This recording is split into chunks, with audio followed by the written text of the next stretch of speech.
Hi, Charlie. How are you? Good. How are you? Good. Hi, so my name is Paige, and this is my twin sister, IVF, Wow, okay. Alex. Okay. We have two older sisters that are also IVF. Okay. So this is about IVF, of course. So I'm particularly neutral on the topic. I don't want to have like a forced opinion because like my entire family's kind of become a product of IVF. Are you guys surrogacy too, or just IVF? Just IVF. Oh, just Yeah, IVF. just IVF. But I watch your videos. And so I've noticed that in one of your videos, you do mention that you are okay with IVF, but you're morally against it. Is that true? Yeah, it's a little bit deeper than that, but I have a lot of problems with IVF, albeit while acknowledging the fruit. I'm glad you're both alive. Thank you. And so you. that must be Amen. celebrated. So it's I'll explain the difficulty, but please continue. Okay, my part one of my question is just as someone who was conceived through IVF, why should I also be morally against it?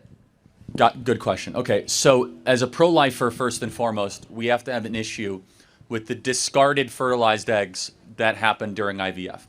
That's why you guys are twins. Yep. Is because during your creation process, if I can be provocatively blunt, you lost a lot of your siblings. Yes. Right? Am I correct in saying that? So for our older sisters, they had 6 embryos in their batch. 2 came out, of course, but for us, there were 3, and then 2 came out. Yeah, and so that's my first problem, is that it definitionally is saying, like, we're going to discard life to get to life. Yeah. I have a problem with that.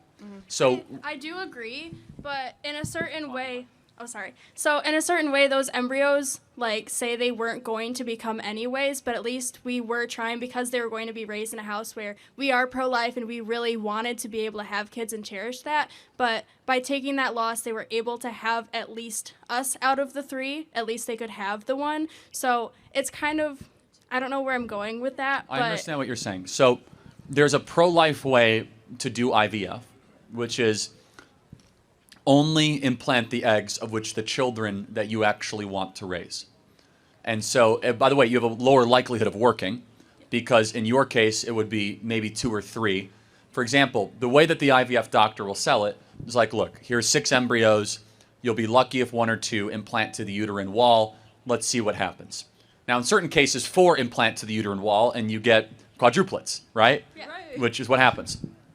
I find that to be a little bit creepy, to be honest, that a doctor can kind of call shots on what life is going to live and not.